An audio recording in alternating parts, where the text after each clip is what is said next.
तो आज की क्लास में हम लोग किसी भी इलेक्ट्रिक डाइपोल को अगर इलेक्ट्रिक फील्ड में रखते हैं तो आप सबको पता है कि उसके ऊपर टॉर्क लग जाता है।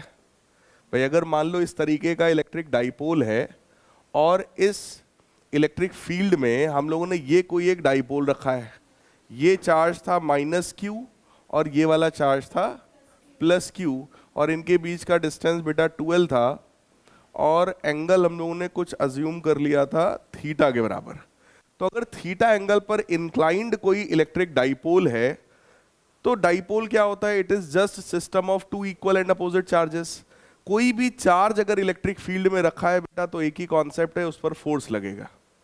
चार्ज इलेक्ट्रिक फील्ड में है मतलब फोर्स लगेगा। उस फोर्स की वैल्यू होती है QE के बराबर। पॉजिटिव चार्ज है तो फील्ड की डायरेक्शन में फोर्स लगेगा और निगेटिव है तो फील्ड के अपोजिट डायरेक्शन में फोर्स लगेगा। तो ये चीज में हम लोग पहले भी डिराइव कर चुके हैं लेकिन मैं फिर से बता दे रहा हूं। इस पॉजिटिव चार्ज पर इधर की तरफ फोर्स लगेगा QE के बराबर और निगेटिव वाले चार्ज पर इधर की तरफ लगेगा, that will be in just opposite direction. Clear है? इस पर हम लोगों ने टॉर्क की वैल्यू निकाली थी। टॉर्क आया था force into perpendicular distance. Force है QE के बराबर और परपेंडिकुलर डिस्टेंस अगर आपको याद हो तो वो ये था, ये डिस्टेंस। अगर ये 12 है, ये थीटा है, तो ये क्या था? 12 cos थीटा और ये वाला कंपोनेंट क्या होगा? 12 sin थीटा। तो अगर मैं QE यानी कि फोर्स में परपेंडिकुलर डिस्टेंस 12 sin थीटा का मल्टीप्लाई कर दूं तो बेटा टॉर्क की वैल्यू आ गई थी PE sin थीटा। ये चीज कितने लोगों को याद आ रही है कि हम लोगों ने किया था ऐसा ही? हालांकि टॉर्क एक वेक्टर क्वांटिटी है तो आपका मन है तो आप P vector cross E vector भी लिख सकते हो, वो भी एक रिप्रेजेंटेशन हो सकता है। फिलहाल टॉर्क निकालना मेरा अभी एम नहीं था। मेरा एम ये है कि अगर डाइपोल को इलेक्ट्रिक फील्ड में रखा, उसके ऊपर अपने आप ऐसा टॉर्क जनरेट हो गया, this torque is generated by this electric field, तो अपने आप जनरेट हुआ और इस टॉर्क की वजह से ये डाइपोल क्या करेगा? It will try to rotate. ये डाइपोल जो ऐसे रखा था ये रोटेट होकर ऐसे होने की कोशिश करेगा तो अपने आप घूम जाएगा। अगर ये अपने आप रोटेट हो रहा है तो बोलो कुछ ना कुछ वर्क करेगा, बिना वर्क किए अपने आप रोटेट नहीं हो सकता है ना।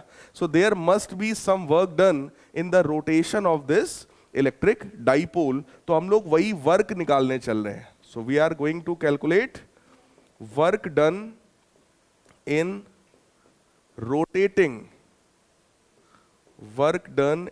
Rotating an electric dipole. किसी भी इलेक्ट्रिक डाइपोल को रोटेट कराने में कितना वर्क होगा? बेटा आप लोगों ने अभी तक 11th में भी वर्क पढ़ा है। वर्क का सिंपल फार्मूला होता है फोर्स इनटू डिस्प्लेसमेंट, लेकिन वो तब होता है जब ऑब्जेक्ट लीनियर मोशन कर रहा हो, स्ट्रेट लाइन मोशन कर रहा हो, तब होता है। रोटेशनल मोशन में बोलो फोर्स का काम कौन करता है? टॉर्क। डिस्प्लेसमेंट की जगह बोलो एंगुलर डिस्प्लेसमेंट आ जाएगा।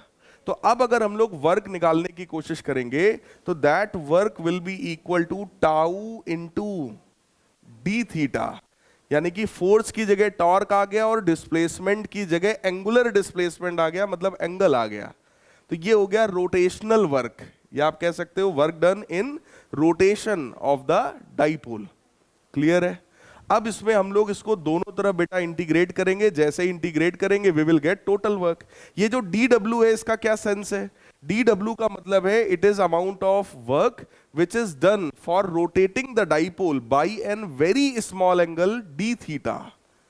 अगर इस डाइपोल को हम बहुत थोड़ा सा एंगल d थीटा घुमाएंगे तो जो वर्क करना होगा वो भी बहुत थोड़ा सा होगा। क्लियर? उस वर्क को dW बोला गया, लेकिन हमको टोटल वर्क चाहिए, so we will integrate it. अब आप देखो dW का इंटीग्रेशन बोलो W होता है इंटीग्रेशन ऑफ टॉर्क की वैल्यू कितनी है? PE sin theta into D theta. अब बात यह आया कि अगर ये इंटीग्रेशन थीटा के रिस्पेक्ट में है तो बेटा थीटा की इनिशियल वैल्यू से थीटा की फाइनल वैल्यू होनी चाहिए। आप मुझे बताएं थीटा की इनिशियल वैल्यू कितनी है? अभी थीटा की वैल्यू कितनी है? थीटा ही है, और बाद में कुछ एंगल हो जाएगा।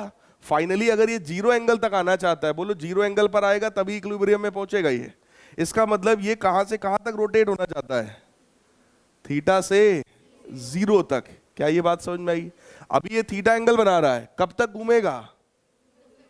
जब तक ये एंगल 0 ना हो जाए। तो अगर हमसे कहा जाए कि भाई रोटेट होने में कितना वर्क किया या कितना वर्क हुआ, तो उसमें हम लोग ये करेंगे, so W will be equal to PE, बाहर कर दीजिए, साइन थीटा का इंटीग्रेशन क्या होगा? Minus cos theta, that will B from theta two 0। तो बेटा माइनस PE मैं बाहर कर रहा हूं, अपर लिमिट लगाओगे कॉस 0 कितना होता है? 1, तो that will become 1 minus cos theta, ये लोअर लिमिट है। इतनी बात समझ में आई? कोई डाउट हो तो बताओ भाई। कॉस 0 माइनस कॉस थीटा, तो ये बन गया 1 माइनस कॉस थीटा। ये इस वर्क की अगर हम बात करें तो ये वर्क बेटा हमने किया है या अपने आप हुआ है? अपने आप घूमा है। So it is work done by system कह लो या work done by electric field कह लो, एक ही बात है। This is work done by, we can say, electric field.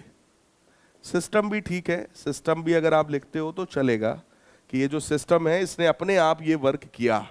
और अगर ये वर्क अपने आप हुआ है तो आप बताओ सिस्टम की एनर्जी बढ़ गई होगी या घट गई होगी? घट गई होगी। अगर आप कोई काम करते हो तो आपकी एनर्जी बढ़ रही है या घट रही है? कम हो रही है ना। तो अगर ये काम इलेक्ट्रिक फील्ड ने कराया है इससे, तो इसकी एनर्जी बढ़ेगी या घटेगी? घटेगी। फिलहाल अगर हमसे ये कहा जाए कि नहीं सर हमें वर्क खुद करना है, अगर हमें वर्क करना है that means work done by external force, अगर पूछा जा रहा है तो ऐसे में बोलो क्लॉकवाइज घूमेगा या एंटी क्लॉकवाइज घूमेगा? क्लॉकवाइज तो अपने आप घूम रहा है, तो उसमें मेरा क्या रोल? अगर हमसे कहा जाए कि नहीं आप सर वर्क करिए, तो मैं अब जबरदस्ती इधर थोड़ी ना घुमाऊंगा, ये तो अपने आप घूम रहा है, तो हम किधर घुमाएंगे? Anti clockwise. तो अगर आपसे कहा जाए कि नहीं work done by external force बताइए, तो आपके लिए सब कुछ सेम है, सिर्फ लिमिट जो होगा that will be changed. So that will become integration from 0 to theta PE sine theta d theta. क्या ये बात समझ में आई कि बेटा क्लॉकवाइज अपने आप घूम जा रहा है तो उसमें हमें वर्क करने की जरूरत नहीं है, लेकिन अगर हमको वर्क करना है तो फिर हम उल्टा घुमाएंगे, एंटी क्लॉकवाइज। क्लियर है? तो अगर मैं 0 से थीटा इसको घुमाता हूं तो ये बन जाएगा माइनस PE, साइन का होता है ना माइनस कॉस थीटा, और इसमें हम लोग लिमिट लगाएंगे from 0 to theta, so that will become minus PE cos theta minus cos 0 जो कि 1 होता है, और इस माइनस को भी अगर मैं अंदर ले जाऊं तो ये बनेगा PE 1 माइनस। कोई डाउट? तो एक फार्मूला आपके पास ये भी हो गया। अगर आपसे कभी भी कहा जाएगा calculate work done for rotating the dipole, कि डाइपोल को घुमाने के लिए कितना वर्क करना पड़ेगा, तो वो ये है। ठीक, घूमने में डाइपोल ने कितना वर्क किया, तो वो लैंग्वेज का खेल है देखो फिजिक्स में, कि वर्क हमने किया है या वर्क सिस्टम ने किया है, दोनों के लिए जो फार्मूला होगा दैट विल बी डिफरेंट, और केवल माइनस का अंतर है बेटा। क्लियर है? कोई डाउट हो इतने में तो बताओ। तो निगेटिविटी आएगी, मतलब वहां पर निगेटिव पोटेंशियल आएगा। ये लॉजिक है इसका। क्लियर एकदम? अगला डेरिवेशन बहुत ही ज्यादा सिंपल है, उसमें